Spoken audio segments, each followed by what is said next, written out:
โอเคทุกคนเนาะตอนนี้นี่อยู่กับกราฟของทองคำทุกคนเนาะกราฟของทองคำนี่โอเคเนาะมันก็งามอยู่เนาะวันจันทร์มันก็เปิดทุกคนเนาะวันเสาร์วันอาทิตย์มันก็ปิดเนาะถ้างั้นก็มาเดี๋ยวมาลืมวิเคราะห์กราฟน้ำกันเลยทุกคนเนาะเดี๋ยวมาลืมวิเคราะห์กราฟน้ำกันเลยเนาะทีมงานที่ว่าเขามาร่วมนี่ก็สามารถที่จะตามได้ส่วนได้ทุกคนเนาะตามได้ส่วนได้เนาะเขามาร่วม มีข้อกล่าวน้ำกันเนาะเพราะเองก็จะตั้งเป้าหมายว่ารอบนี้นี่อยากได้กำไร50เหรียญขึ้นไปซะเนาะย่างต่ำนี่50เหรียญเนาะย่างต่ำนี่50เหรียญเนาะเพราะว่ามื้อนี้ก็มีกำไรมาได้แล้วทุกคนเนาะเดี๋ยวมาเบิ่งน้ำกันเด้อเนาะโอเคเนาะตามที่สังเกตเบิ่งทุกคนเนาะเฮาก็มาเลยมีข้อบังคับเลยเนาะหลายๆเทคนิคเนาะหลายๆการวิเคราะห์ก็แตกต่างกันไปเนาะแต่ว่าบอกว่าจะเป็นเทคนิคใดทุกคนเนาะเขาก็ล้วนแล้วแต่มีเป้าหมายที่จะเอามานำไซเนาะวิเคราะห์และให้มันสามารถสร้างกำไรได้เนาะโอเคเนาะตอนนี้นี่ท่องข้ามกับเป็นขาขึ้นทุกคนเนาะเป็นขาขึ้นเนาะพักโตแดงนึงแล้วก็ขึ้นเกี่ยวต่อเนาะโอ้ขึ้นมาสูงเนาะเทลงมาเนาะโอเคทุกคนเนาะออเดอร์ต่อไปเนาะออเดอร์ต่อไปจะเป็นออเดอร์แรกของค่อยเด้อเนาะสำหรับห้องนี้ก็ค่อยจะไปออเดอร์ละ11เหรียญคือเก่าเนาะคือแต่ละมือเนาะเข้ามาศึกษาอีกแล้วการโอเคเข้ามาศึกษาได้ทุกคนเนาะเอาเงินเดโมเนาะออกมาฝึกเทรดนำกันได้เนาะใครที่ยังบ่มีต้นทุนก็เอาเงินเดโมเนาะเน้นบริหารเงินให้เป็นทุกคนเนาะบริหารเงินให้เป็นได้โอเคมาออเดอร์นี้จะเป็นออเดอร์แรกเนาะขึ้นมาเขียวทุกคนเนาะเขานับเบิ่งแท่งเทียนย้อนหลังนี่เนาะนี่เขียวเนาะเขียวมา2ตัวนี้แดงเนาะเขียวเขียวแดงโอเคมาปั๊มเงินเนาะออเดอร์ละ11เหรียญทุกคนเนาะการเดินเงินนี่ก็สำคัญทุกคนเนาะใครที่มีงบหลายเนาะคูณเงินกับได้เปรียบแน่เนาะออเดอร์นี้เด้อทุกคนเด้อถ้าว่ามันเป็น2เขียวแบบนี้ค่อยจะลองขายบ้านนึงเด้อลองขายเบิ่งเนาะมันค่อนข้างที่จะนิ่งแล้วเนาะมันขึ้นมาฮอดจุดนี้มันค่อนข้างที่จะนิ่งแล้วเนาะบ่ฮู้ว่ามันจะพักโตลงมาแดงได้บ่เนาะตัดสินใจที่จะขายในทุกคนเด้อเนาะโอ้ลงมางามๆเนาะออเดอร์แรกเทลงมาให้ล่ะเนาะเพราะว่าอย่างคือขายในออเดอร์นี้เด้อทุกคนเด้อเนาะทุกคนมาสังเกตเบิ่งแท่งเทียนของมันเนาะมันขึ้นมา2เนาะตัวนี้ขึ้นมา2แล้วลงแดง1เนาะตัวนี้ขึ้นมา2แล้วมันนิ่งเนาะและขึ้นมาต่ำเนาะต่ำราคานี้เนาะโอ้ลงมางามๆเลยเนาะโอเคออเดอร์แรกมาตัวเนาะออเดอร์แรกมาเด้อไปต่อทุกคนเนาะออเดอร์แรกวินเอาเงินไปต่อโอเคสบายดีเนาะสบายดีที่แม่นเขาไหมเติมตอนนี้ยังบ่ได้เนาะแต่ว่าจบมีตติ้งแล้วจะเติมให้เนาะเดินเติมเมื่อ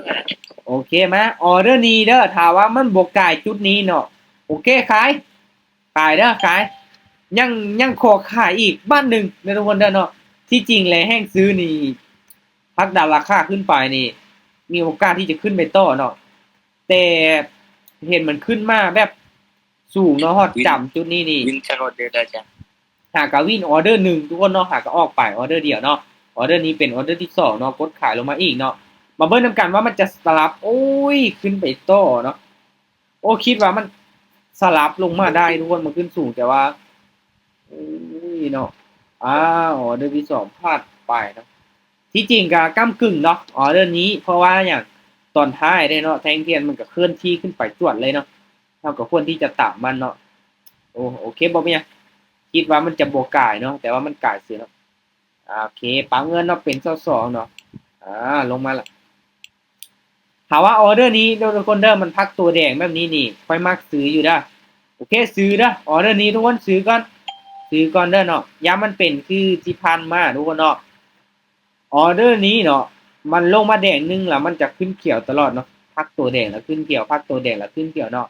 มาเบิ่งนำกันเด้อออเดอร์นี้ว่ามันจะขึ้นไปต่อบ่เพราะว่าแนวโน้มก็เป็นขาขึ้นเนาะ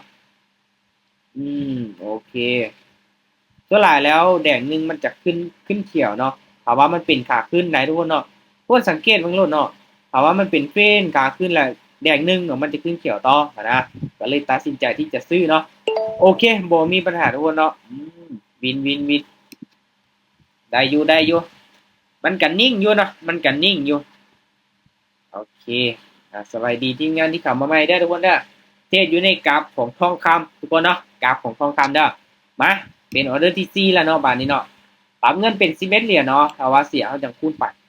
ถ้าว่าออเดอร์นี้นิ่งเด้อทุกคนเด้อค่อยจะขายเด้อโอเคขายเอาขายเด้อออเดอร์นี้โอ้เป็นอย่างคือขายทุกคนเนาะการที่มันบวกเคลื่อนที่ขึ้นไปเลยเนาะมันนิ่งอยู่จุดเก้านี่แสดงว่าจุดนี้นี่โอ้เริ่มที่จะเบิดแห้งซื้อแล้วเนาะแต่ว่าตอนท้ายมันลงมาแดงน้อยนึงนะทุกคนเด้อสังเกตเบิ่งแท่งเทียนเนาะถามว่ามันนิ่งเขียวเลยนี่เป็นแบบนี้นี่แน่นอนเนาะมีโอกาสที่จะเทขายลงมาได้เนาะโอ้ยแต่ว่ามันลงมาแดงลงมาเทขายลงมาเทขายลงมาลูกขายลงมาอึ๊บเสมอเลยทุกคนเนาะนิ่งกริบเลยเนาะโอ้เอาบ่เป็นหยังเนาะว่าขึ้นมาจุดโซนราคานี่ก็ค่อนข้างที่จะก้ำกึ่งอยู่ทุกคนเนาะปรับเงินเป็น11เหรียญที่เก่าเนาะปรับเงิน11เหรียญที่เก่าเด้อเสมอทุกคนเนาะออเดอร์เมื่อกี้นี่เสมอเนาะทุกคนเนาะมาโอเคลงมาแดงเนาะออเดอร์นี้ทุกคนเนาะถามว่ามันลงมาแดงนี่ตามซื้อเด้อตามซื้อขึ้นไปเนาะเพราะว่าอย่างคือตามซื้อในจุดนี้ทุกคนเนาะในออเดอร์นี้นี่แน่นอนเนาะมันก็ก้ำกึ่งอยู่แห่งซื้อแห่งขายมันบกก้อยเคลื่อนที่ไปเนาะแทงเทียนเนาะมันนิ่งเลยที่จริงแล้วมันสลับมาเขียวแดงแหละยานมันลงมาใกล้เส้นสีส้มตัวนี้ทุกคนเนาะมันจะพักดันราคาขึ้นไปแต่ก็เลยตัดสินใจซื้อเลยเนาะขึ้นไปอีหลีทุกคนเนาะตามการวิเคราะห์เป๊ะเลยเนาะโอเควินได้อยู่ตรงนี้ไปต่อเด้อทุกคนเด้อไปต่อเด้อ ออกไปจากออเดอร์แล้วเนาะลืมเบิ่งเนาะ1 2 เอาไปจ้า 3 4 5โอเคสบายดีทุกคนออกไป5ไม้เนาะพลาด1เนาะเสมอ1วิน3ทุกคนเนาะโอเคปรับเงินเป็น11เหรียญที่เราเด้อออเดอร์นี้ทุกคนถามว่ามันลงมายาวแบบนี้ซื้อเด้อซื้อออเดอร์นี้นี่ถามว่าทุกคนเนาะถามว่ามันยังสิเป็นขาขึ้นต่อนี่มันจะสลับขึ้นไปได้เนาะแต่ถามว่ามันกลับตัวลงมาหาส่วนนี่มันจะลงมา2เด้งเนาะแต่สังเกตเบิ่งทุกคนเนาะมันเป็นคือที่ผ่านมานี่มันจะสลับขึ้นเขียวเนาะเห็นบ่ลงมาคือกันเป๊ะเลยเนาะมันจะสลับขึ้นเขียวเนาะสลับขึ้นเขียวถามว่ายังเป็นขาขึ้นนะต้องเป็นขาขึ้นนี่เฮาตามซื้อนี่มีโอกาสหลายกว่าทุกคนเนาะโอเควินเนาะวินเลยทุกคนเด้อเห็นบ่ทุกคนเนาะลองนับเบิ่งสังเกตเบิ่งก็ได้เนาะลองนับเบิ่งย้อนหลังนี้ออเดอร์ที่ค่อยขายนี่เสียและขายออเดอร์นี้เสมอเด้อถามว่าซื้อนี่โอเควินทุกคนเนาะหลังๆมาซื้อวินเนาะขายวินแต่ออเดอร์แรกเนาะโอเคปั๊มเงินเนาะโอเคปั๊มเงินเป็น11เหรียญออเดอร์นี้ทุกคนเนาะขายบ้านหนึ่งเด้อลองขายเบิ่งอีกบ้านหนึ่งทุกคนเนาะออเดอร์นี้ยังบ่จำเด้อมันขึ้นไปนี่ยังบ่จำเด้อทุกคนเด้อเนาะเราสามารถที่จะซูมเบิ่งเนาะยังบ่จำยังอีกน้อยนึงเนาะแต่ว่าเป็นอย่างคือขายทุกคนเนาะมันขึ้นมา2เขียวแบบนี้เด้อ2เขียวแบบนี้นี่ถ้าว่ามันไซด์เวย์เด้อถ้าว่ามันไซด์เวย์นี่อุ้ยทะลุเลยทุกคนเนาะออเดอร์นี้โอ้ขึ้นไปต่อเนาะเขาขายออเดอร์เดียวนี่แนวโน้มยังเป็นขาขึ้นอยู่ทุกคนเนาะแทนที่เขาซื้อให้สุดก็ดีเนาะแต่คิดว่ามันจะเป็นสลับลงมาเด้งเนาะบ่ลงมา3ทุกคนเนาะบ่เป็นหยัง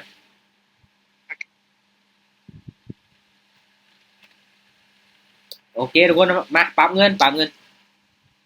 เนาะออเดอร์นี้เด้อโอ้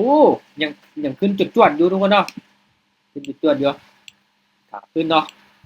ถามว่ามันขึ้นมาฮอดจุดนี้ทุกคนเนาะโอเคค่อยขายอีกเนาะลองขายเบิ่งก่อนเนาะทุกคนเนาะ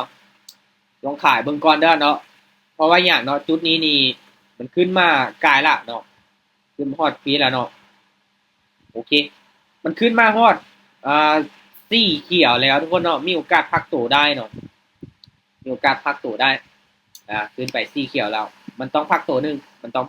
ทุกคนเนาะมันจะบุกขึ้นไปจวดเดียวเนาะโอเคตามการวิเคราะห์ไปเลย นิ่งแดงไว้ลูกช่วงนี้ก็ถือว่าโอเคทุกคนเนาะกราฟมันก็บ่ได้สวิงเนาะมันบ่ได้มีไส้เทียนอีหยังยาวๆเนาะสำหรับค่อยแล้วมักเนาะกราฟแบบนี้เนาะมันมีข้อง่ายทุกคนเนาะถ้าว่ามันดีดปึ๊บปั๊บเนาะ1 วิดีดไปทางอื่น1 วิดีดไปทางอื่นอีกโอ้ยอมคือกันทุกคนเนาะถ้าว่าเจอกราฟแบบนั้นนี่บ่แนะนำให้เทรดทุกคนเนาะเอาเทรดกราฟมันนิ่งแบบนี้เฮาจังเทรดเนาะโอเคอะออเดอร์นี้ทุกคนเนาะซื้ออีกบ้านหนึงเด้อตามซื้อเด้อออเดอร์นี้ปรับเงิน11เหรียญเนาะซื้อขึ้นไปเนาะซื้อขึ้นไปเนาะมาลุ้นมาทำการทุกคนเนาะสาเหตุที่ว่ากดซื้อในออเดอร์นี้เด้อถ้าว่ามันยังเป็นขาขึ้นต่อไปเนาะมันยังสิขึ้นต่อนี้2 เส้นตัวนี้ก็ยังขนานกันอยู่ได้ทุกคนสังเกตเบิ่ง2 เส้น moving average duo ตัวนี้เด้อทุกคนเด้อเนาะถ้าว่ามันยังบ่ตัดกันลงมานี่แน่นอนเนาะเฮาตามซื้อได้สบายเลยเนาะเพราะว่ายังบ่งบอกเป็นแนวโน้มขาขึ้นเนาะอุ้ยลงมาละอ้าวทุกคนเนาะอุ้ยบ่คิดว่าสิลงมาออเดอร์นี้โอ้กำลังว่าเป็นขาขึ้นต่อไปทุกคนเนาะแต่ว่าลงมา3แดงเฉยเนาะโอเคบ่มีหยังเริ่มไซด์เวย์แล้วเนาะโอเคปั๊มเงินเนาะปั๊มเงิน22เหรียญเนาะโอเคออเดอร์นี้ถ้าว่ามันนิ่งแบบนี้ขายได้ทุกคนเด้อมันนิ่งแบบนี้นี่ขายละบาทนี้เนาะขายละมันขึ้นมาฮอดจุดเก้ามาเลยเด้อทุกคนเด้อขึ้นมาฮอดจุดเก้าเนาะนะอหยังก็ วินจากไม้พันเม็ดจากไม้ละจ้ะอ่าวินจังหมายพันมาว่าส เดี๋ยว แต็กกันเฮ็ดได้เบิ่งได้ก่อน เดี๋ยวเบิ่งก่อนเนาะประมาณนี้เลยเนาะวินแล้วก็พลาดวินแล้วก็พลาด พอดีพองามมาจ้ะ แมนได้อยู่เนาะโอ้ออเดอร์นี้โอ้ขึ้น2เขียวเฉยเนาะอ้าวบ่ลงมา3ทุกคนเนาะลงมาติลูกอุ้ยบ่ทันอู้คิดว่าเนาะจุดนี้แล้วนี่คิดว่ามันจะสลับลงมาเนาะทุกคนเนาะแต่ว่ามันขึ้นไปได้เฉยเนาะโอเคอ่าเดี๋ยว เอางบมา100เหรียญนะจ้ะเด้อมื้อนี้ก็โอเคมาเนาะโอเคทุกคนเนาะพลาดไป2 ไม้แล้วเนาะโอเคคุณเงินเนาะออเดอร์นี้ทุกคนค่อยจะซื้ออีกบ้านหนึงเนาะค่อยจะซื้ออีกเนาะซื้อออเดอร์นี้เป็นอย่างคือซื้อเนาะทุกคนเนาะกะคือว้าวเนาะถามว่าเส้นตัวนี้บ่ตัดเนาะมันลงมาแดงเด้อมันลงมาแดงใกล้เส้นตัวนี้อ้าวคิดว่ามันจะสลับขึ้นไปได้แต่ว่าลงมาเป็นคู่นี่บ่ได้เด้ขึ้นไปได้บ่เนาะเพราะว่าตอนนี้ทุกคนเนาะกราฟมันก็เริ่มที่จะเป็นคู่เนาะที่จริงที่ผ่านมาแล้วมันเป็นสลับเนาะถ้าว่าออเดอร์นี้ลงมาแดงค่อยก็เลยซื้อเนาะแต่ว่ามันลงมา2แดงเนาะอู้พลาดไปแล้วเด้บัดนี้โอ้แม่นขายให้สุดก็ดีทุกคนเฮาขายออเดอร์นี้เอามาซื้อออเดอร์นี้เห็นบ่เฮาซื้อแล้วบัดเฮาบ่ได้ซื้อต่อเนาะเฮาขายแล้วผันมาซื้อเนาะสลับกันเนาะมันออกสลับเลยเนาะโอ้โหทุกคนเนาะป๊าดตัวพลาดไป3ไม้เด้อทุกคนเด้อเนาะพลาดไป3ไม้เนาะโอเคคูณเงินเนาะมาออเดอร์นี้ทุกคนเนาะมาซื้อเด้อบาทนี้เด้อซื้อเลยได้ซื้อแล้วต้องซื้อเลยเนาะต้องซื้อเลยมา3แดงแบบนี้มันต้องพักตัวเขียวให้เฮาได้ล่ะ3แดงเขียวนึงมาลุ้นมานํกันเด้อทุกคนเด้อเนาะโอ้ลงมาแดงแบบยาวแบบนี้ทุกคนเนาะมามันต้องพักตัวเขียวให้เฮาได้อ๋อลงมาต่อเสยโอ้ทุกคนเนาะปลาตัวหนึ่งไป3กำไรโอ้น่าจะขึ้นบ่ได้แล้วเนาะอ๋อเรื่องนี้ปลาทุกคนเนาะโอ้จับจุดพลาดไปคิดว่าจะเป็นขาขึ้นแต่ว่ากราฟมันกลับตัวเลยเด้อทุกคนเด้อเนาะกลับตัวเลยเด้อโอ้พลาดไป4ไม้เจ้เนาะโอ้ลงมาแดงยาวแท้ทุกคนเนาะอาจจะส่วนเทรนก็เป็นไปได้เนาะช่วงนี้เนาะมา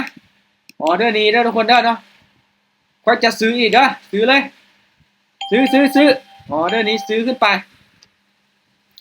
ตามได้ส่วนได้เลยทุกคนเนาะส่วนเด่นแล้วตอนนี้เนาะเพราะว่าอย่างคือซื้อเนาะมันลงมาแดงยาวแบบนี้เด้อเสื้อมันมามันต้องพักตู่ได้เนาะแต่ยังบ่มั่นใจว่าเป็นออเดอร์นี้บ่เนาะบ่เป็นออเดอร์นี้มันต้องเป็นออเดอร์ต่อไปทุกคนเนาะในเมื่อได้ซื้อแล้วเนาะซื้อไป2ออเดอร์ละเนาะออเดอร์นี้ก็เลยตามซื้อทุกคนเนาะมาเดี๋ยวเฮามาลุ้นไปนำกันว่ามันจะขึ้นให้เฮาได้บ่ โอเคนิ่งไว้เด้อลูกนิ่งไว้เด้อนิ่งไว้เด้อโอเควิตัวเนาะเป้าคิดว่าสิโบวินเนาะวินเซยเนาะเห็นบ่มันลงมาแดงแบบหลายไม้แล้วนะเนาะที่จริงโอ้ทุกคนเนาะค่อยพลาดเลยนะจุดนี้นี่คิดว่ามันจะเป็นขาขึ้นตั้งแต่จุดนี้เนาะแต่ว่ามันกลับโตลงมาทุกคนเนาะกลับโตลงมาเป็นแดงเนาะโอ้พลาดไปฮอด2 3โอ้4ไม้เนาะแต่ว่าเฮาขายไปไม้นึงเนาะครับโอเควินเนาะเบิ่งกำไรก่อนเบิ่งกำไรก่อนโอ้กำไรมันนี้200กับ19เหรียญแล้วเด้อทุกคนเด้อเนาะรอบนี้นี่ก่ายแหละเนาะกำไร50เหรียญนี่ก่ายเลยเนาะเพราะว่าออเดอร์นี้กับคุณเงินไปก็โอ้หลายได้เนาะ11 22 44 80โอ้ออเดอร์นี้ก็จัดเต็มทุกคนเนาะออเดอร์นี้จัดเต็มเนาะจัดเต็มเลยเนาะโอเคก็ถือว่าตามตามเป้าหมายเนาะตามเป้าหมายของเฮาอยู่เนาะในการที่เฮาได้วางแผนเฮาตั้งเป้าหมายแหละมีกำไรเนาะอ่า โอเคทุกคนเนาะสำหรับเท่านี้กำไรเนาะแต่ว่าโอ้มาพลาดช่วงท้ายนี้เนาะช่วงนี้นี่จับจุดพลาดไปหน่อยนึงเนาะโอเคแต่ว่าได้อยู่เนาะพลาดวินโอเคช่วงนี้ช่วงหลังๆเนาะโอเคทุกคนเนาะโอ้กราฟกันนิ่งนะทองคำยอมรับว่านิ่งเนาะแต่ราคาทองคำก็ขึ้นสูงทุกคนเนาะราคาทองคำก็ขึ้นสูงเลยเนาะอืมยังไงทุกคนเนาะสำหรับค่อยแล้วมื้อนี้ได้200ป่ายเนาะกำไรก็ถือว่าตามเป้าเนาะอ่ะ โอ้การลงทุนทุกคนเนาะถ้าว่าเขาซื้อทองคำเก็บไว้เนาะในช่วงราคาที่มันหมดสูงเนาะตอนนี้ทองคำมันขึ้นมาสูงเนาะเขาก็มีกำไรทุกคนเนาะถ้าว่าเขาไปซื้อทองคำเนาะและราคามันลงเนาะเขาก็ขาดทุนเนาะการลงทุนเขาก็ศึกษาให้ดีๆทุกคนเนาะประเภทนี้เนาะโอเคแต่ว่ายอมรับว่ากราฟทรงนี้นี่นิ่งทุกคนเนาะวิเคราะห์ง่ายอยู่เนาะวิเคราะห์ง่ายอยู่แต่ว่าจะผิดพลาดไปหน่อยนึงเนาะ หลายๆกราฟก็น่าจะโอเคทุกคนเนาะหลายๆกราฟก็น่าจะโอเคเนาะแต่หลักๆคือที่คอยได้บอกไปทุกคนเนาะบอกว่าเขาจะเทรดเก่งส่ำใดเนาะแต่ว่าเขาบ่วางแผนเลยเนาะเทรดไปจนกว่าจะเสียนี่บ่เอาได้ทุกคนเนาะเขาต้องมีแผนแล้วก็มีเป้าหมายเนาะรอบนี้ก็ตั้งเป้าว่าอยากได้กำไรประมาณ50เหรียญนี่แหละเนาะแต่ว่าก็เกิดมาทุกคนเนาะเกิดมาเพราะว่าทำอีกก็กำไร100กับ40ป่ายน้อยนึงเนาะ100กับ40ป่ายแต่ว่า ตอนนี้ก็ขึ้นมาฮอด200กับ19.5เหรียญเนาะถือว่ากำไรอยู่ทุกคนเนาะอาจจะมีพลาดแน่วินแน่เนาะแต่ว่าหลักๆแล้วเขามีกำไรเนาะหลักๆแล้วเขามีกำไรออกไป1 2 3 4 5 6 7 8 9 10 11 12 13ไม้เนาะ13ไม้พลาดไป1 2 3 4 5 6โอ้ถือว่าอัตราการชนะนี่ใกล้เคียงทุกคนนะเห็นบ่เป็นแต่56%เนาะแต่แต่บวกใส่การคูณเงินของเฮาเนาะบวกใส่การคูณเงินของเฮาก็มีกำไรทุกคนเนาะโอเคทุกคนเนาะสำหรับข้อยเองก็สำหรับมื้อนี้เนาะก็ถือว่ามีกำไรแล้วนะเนาะถือว่า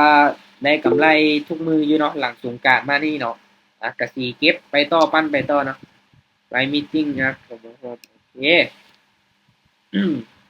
โอเคขอบใจทุกคนเนาะเอาไว้มื้อหน้าทุกคนเนาะกะเข้ามาร่วม